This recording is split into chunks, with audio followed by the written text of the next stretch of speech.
கண்களை மூடி பக்தியோடு நாம் ஜெபிப்போமாக. என்றும் வாழும் எல்லாம் வல்ல இறைவா,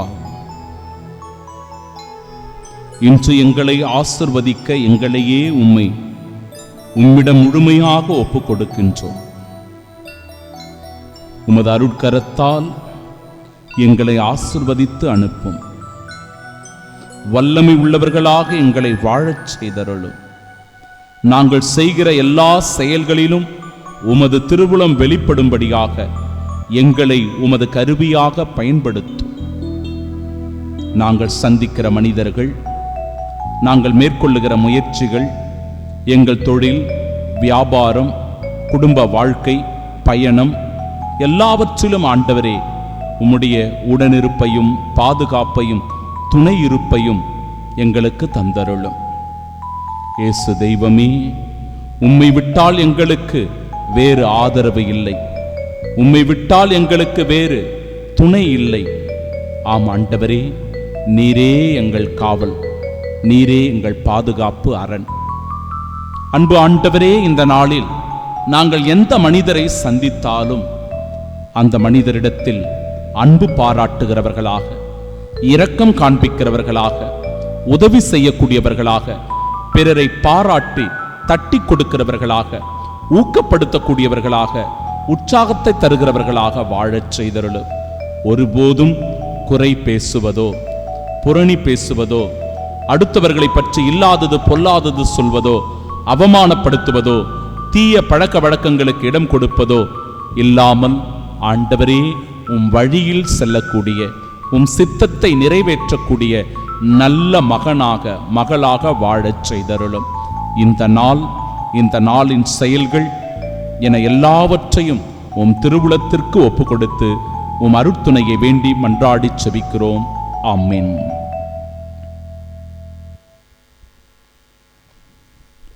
ஆண்டவரே, என் உயிர் உம்மீது தாகம் கொண்டுள்ளது. நம் ஆண்டவராகிய இயேசு கிறிஸ்துவின் அன்பும் அருளும் அமைதியும் மகிழ்ச்சியும் உங்கள் அனைவரோடும் இருப்பதாக. அன்பிற்கு பிரியமானவர்களே, பரிசேயர்கள், சதுசேயர்கள், மறைநூல் அறிஞர்கள் எல்லோருமாய் சேர்ந்து கொண்டு இயேசுவின் அதிகாரத்தை சோதிக்கிறார்கள். உம்மிடத்தில் இருக்கின்ற அதிகாரம் யார் கொடுத்தது, எப்படி வந்தது என்று சொல்லி அவரை சோதிப்பதை பார்க்கிறோம்.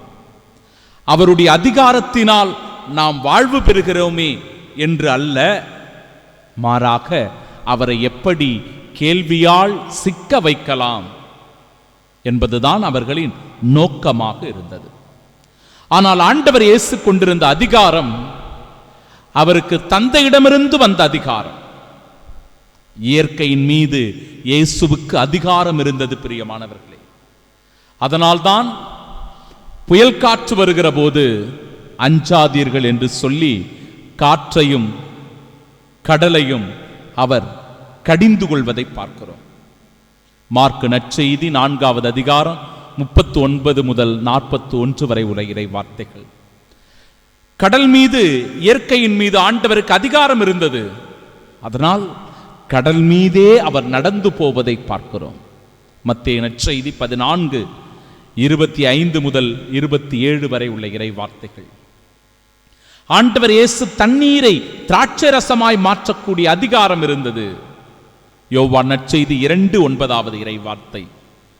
மீன் பிடிக்கிறார்கள், ஆனால் அவர்கள் இரவு முழுவதும் பாடுபட்டும் கூட அவர்களுக்கு மீன் ஒன்றும் படவில்லை. இயேசுவினுடைய ஒரே வார்த்தை, உங்களுடைய வலைகளை ஆழத்திற்கு கொண்டு போய் போடுங்கள். அங்கு படகு நிறைய மீன்கள் கிடைத்தது. லூக்கா நற்செய்தி 5வது அதிகாரம் 6-7 இறை வார்த்தைகள். ஆம், அன்பிற்குரிய சகோதர சகோதரிகளே, இயேசுவுக்கு அதிகாரம் இருந்தது. இயற்கையின் மீது அவருக்கு அதிகாரம் இருந்தது. மனிதர்களாகிய நம்மீதும் இயேசுவுக்கு அதிகாரம் இருக்கிறது. பாவங்களை மன்னிக்கிற அதிகாரம். மார்க்கு நற்செய்தி 2வது அதிகாரம் 10 முதல் 11 வரை உள்ள இறை வார்த்தைகள். உன் பாவங்கள் மன்னிக்கப்பட்டன என்று சொல்லி பாவங்களை மன்னிக்கும் அதிகாரம் கிறிஸ்துவுக்கு உண்டு. நம் ஒவ்வொருவருக்கும் தீர்ப்பளிக்கிற அதிகாரம் இயேசுவிடத்தில் இருக்கிறது. யோவான் நற்செய்தி 5:27 இறைவார்த்தை. தீர்ப்பளிக்கிற அதிகாரம் ஆண்டவர் இயேசு கிறிஸ்துவே நாம் செய்கிற பாவ புண்ணியங்களுக்கு ஏற்ப நமக்கு தீர்ப்பளிக்க போகிறார். வெறும் இயற்கை மனிதர்கள் மீது மட்டுமல்ல, இயேசு கிறிஸ்துவுக்கு மரணத்தின் மீதும் அதிகாரம் இருந்தது. மரணத்தின் மீது யோவான் நற்செய்தி 11வது அதிகாரம் 43 முதல் 44 வரை உள்ள இறைவார்த்தைகளில் லாசரே எழுந்து வா என்று சொல்லி அந்த கல்லறையில் அடக்கம் செய்யப்பட்டிருந்த லாசரை, அந்த கல்லறையை திறந்தால் நாற்றம் அடிக்கும் என்று நிலையில் இருந்த அந்த லாசரை, லாசரே நான் உனக்கு சொல்லுகிறேன் எழுந்து வா என்று சொல்லி மரணத்தின் மீது கட்டளையிடுவதை பார்க்கிறோம். அதிகாரம் கொண்டிருந்ததை பார்க்கிறோம். யாயிருடைய மகள், மார்க்கு நற்செய்தி 5வது அதிகாரம் 41 முதல் 42 வரை உள்ள இறைவார்த்தைகள். யாயிருடைய மகள், தலித்தாகும் சிறுமி நான் உனக்கு சொல்லுகிறேன் எழுந்திரு. இந்த அதிகாரம் என் அன்பு சகோதர சகோதரிகளே, மரணத்தின் மீதும் சாவின் மீதும் ஆண்டவர் இயேசு கிறிஸ்துவுக்கு இருந்தது. அதனால்தான் 1 கொரிந்தியருக்கு எழுதிய திருமடல் 15வது அதிகாரம் 55 முதல் 57 வரை உள்ள இறைவார்த்தைகளில் சாவே உன் வெற்றி எங்கே, சாவே உன் கொடுக்கு எங்கே என்று சொல்லி சாவுக்கு சாவு மணி அடித்தவராய் கிறிஸ்து இருக்கிறார். உயிர்ப்பின் வழியாக அந்த சாவுக்கு சாவு மணியை அடிக்கிறார். ஆம் அன்பிற்குரிய சகோதர சகோதரிகளே, இயேசு கொண்டிருந்த அந்த அதிகாரத்தை நம் ஒவ்வொருவருக்கும் பகிர்ந்தளிக்கிறார். ஆம், ஒரு உன்னதம், மகத்துவம், அற்புதம், அதிசயம் என்பது ஆண்டவர் இயேசு தான் கொண்டிருந்த அதிகாரத்தை தன் அன்பு சீடர்களுக்கும் கொடுத்தார். மார்க்கு நற்செய்தி 16வது அதிகாரம் 17 முதல் 18 வரை உள்ள இறைவார்த்தைகளை வாசித்தோம் என்றால் நாம் ஒவ்வொருவரும் நற்செய்தியை அறிவிக்க கடமைப்பட்டிருக்கிறோம். உலகெங்கும் சென்று படைப்பிற்கெல்லாம் நற்செய்தியை அறிவியுங்கள் என்கிற அதிகாரத்தை நமக்கு தந்திருக்கிறார். அதிகாரம் திருமுழுக்கு பெற்றிருக்கிற நம் ஒவ்வொருவருக்கும் அந்த அதிகாரம் இருக்கிறது. கிறிஸ்துவை பற்றிய நற்செய்தியை அறிவிக்கிற அதிகாரம். பேய்களை ஓட்டுங்கள் என்று சொல்லுகிற அதிகாரம் நமக்கு கொடுக்கப்பட்டிருக்கிறது. சாத்தான், தீமை, பேய், பிசாசு, பில்லி, சூனிய கட்டுகள், செய்வினைகள் எல்லாவற்றையும் அடக்கி ஒடுக்குகின்ற, விரட்டி அடிக்கின்ற அதிகாரத்தை கடவுள் நம்மிடத்தில் கொடுத்திருக்கிறார். நீங்கள் எவர் மீதெல்லாம் கை வைத்து ஜெபிப்பீர்களோ, எவர் மீதெல்லாம் எண்ணெயை பூசுவீர்களோ அவர்கள் எல்லாரும் சுகம் பெறுவார்கள், குணமடைவார்கள் என்கிற நோய்களிலிருந்து விடுவிக்கக்கூடிய அற்புத அதிசயங்கள் செய்யக்கூடிய வல்லமையும் கடவுள் நமக்கு தந்திருக்கிறார். பிணி போக்குகின்ற அதிசயம், வல்லமை நம்மிடத்தில் இருக்கிறது. இந்த உலகத்தில் எவ்வளவோ வியாதிகள் இருக்கிறது, அந்த வியாதிகளை எல்லாம் குணமாக்கக்கூடிய வல்லமை நம்மிடத்தில் இருக்கிறது. இயேசுவே இந்த அதிகாரத்தை நமக்கு தந்திருக்கிறார். என் அன்பிற்குரிய சகோதர சகோதரிகளே, இன்றைய நாளினுடைய நற்செய்தி வாசகத்தில் நாம் பார்க்கிறோம், இவர்கள் எல்லோரும் நீர் கொண்டிருக்கிற அதிகாரம் எங்கிருந்து வந்தது, எப்படி வந்தது? திருமுழுக்கு யோவானிடம் இருந்தா அல்லது விண்ணகம் இருந்தா மனிதரிடம் இருந்தா என்கிற அந்த கேள்வியை அவர்கள் கேட்கிற போது, அன்பிற்குரிய சகோதர சகோதரிகளே, இயேசு ஆண்டவர் அவர்களுக்கு பதில் தரல. ஏனென்றால் அவர்களுடைய கேள்வியில் இருந்த அந்த சூட்சமத்தை ஆண்டவர் சரியாக கண்டுணர்ந்து கொண்டிருந்தார். அது கடவுளிடமிருந்து வந்ததா மனிதரிடமிருந்து வந்ததா என்கிற கேள்வியை அந்த பரிசேயர்களும் சதுசேயர்களும் கேட்டபோது, அந்த மறைநூல் அறிஞர்கள் கேட்டபோது ஆண்டவர் இயேசு அவர்களுக்கு பதில் தரவில்லை. சில பேருக்கு பதில் சொல்றதுல எந்த பிரயோஜனமும் இருக்காது. சில நேரங்களில் நாம பேசாம இருக்கிறது, பதில் சொல்லாம இருக்கிறது நல்லது. குறிப்பாக பெந்தகோஸ்து சகோதர சகோதரிகள் நம்மிடத்திலே தேவையில்லாத விதண்டாவாதங்களை செய்வார்கள். இல்லாதது பொல்லாதது சொல்லி கேள்வி மேல் கேள்வி கேட்டு நம்மை துளைத்தெடுப்பார்கள். நமக்கு என்னவோ பதில் தெரியாத மாதிரியும், அவங்க என்னவோ விவிலியத்தை முழுவதுமாக கரைத்து குடித்த மாதிரியும் நம்மள கேள்வி மேல கேள்வி கேட்டு இது சரியா, அது சரியா, இது தெரியுமா, அது தெரியுமா, இது எப்படி, அது எப்படி என்று சொல்லி நம்மை கேள்வியில் சிக்க வைத்து மனநிலையே மாற்றக்கூடிய வேலைகளை எல்லாம் செய்வார்கள். மௌனம் கூட, அமைதி கூட சில நேரங்களில் பதில்தான் என்பதை ஆண்டவர் வெளிப்படுத்துகிறார் இந்த நாளில். இதை நாம் உணரணும் பிரியமானவர்களே. இந்த மனநிலையில் இருந்தால்தான் சில நேரங்களில் சில பிரச்சனைகளை கூட நம்மால் கடந்து போக முடியும். எல்லாவற்றிற்குமே பதில் தர வேண்டும் என்கிற அவசியம் இல்லை என்பதை உணர வேண்டும். இன்றைய நாளினுடைய முதல் வாசகம் அழகான இறை வார்த்தைகளை நமக்கு வெளிப்படுத்தி காண்பிக்கிறது. தூய்மை மிகு விசுவாசத்தை அடிப்படையாக கொண்டு உங்கள் வாழ்வை கட்டி எழுப்புங்கள். தூய்மையான விசுவாசம், பரிசுத்தமுள்ள விசுவாசமா நம்ம விசுவாசம் இருக்கணும். நம்முடைய விசுவாசத்தில் எந்த விதமான சந்தேகமும் நமக்கு வரக்கூடாது. எந்த விதமான சந்தேகமும் நமக்கு வரக்கூடாது.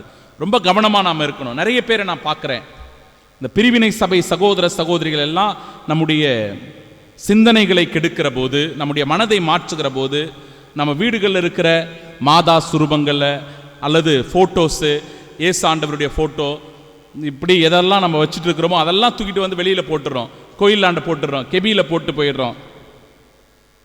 நம்முடைய விசுவாசம் ஒரு தூய்மையான அப்பழுக்கற்ற விசுவாசமாக இருக்கணும். தூய ஆவியின் துணையுடன் வேண்டுதல் செய்யுங்கள். நமக்கு யார் அந்த பலத்தை கொடுக்கிறது, வல்லமையை கொடுக்கிறது, ஆற்றலை கொடுக்கிறது, அதிகாரத்தை கொடுப்பது என்றால் தூய ஆவியானவர். அந்த தூய ஆவியானவரை நோக்கி நாம் தொடர்ந்து மன்றாடுகிறவர்களாக, செபிக்கிறவர்களாக இருக்கணும். பிறகு நிலை வாழ்வை பெற்றுக்கொள்ள ஆண்டவர் இயேசுவினுடைய இரக்கத்திற்காக நீங்கள் இறைஞ்சு வேண்டுங்கள். ஆண்டவருடைய இரக்கத்திற்காக நம்ம மன்றாடணும், ரொம்ப முக்கியம்.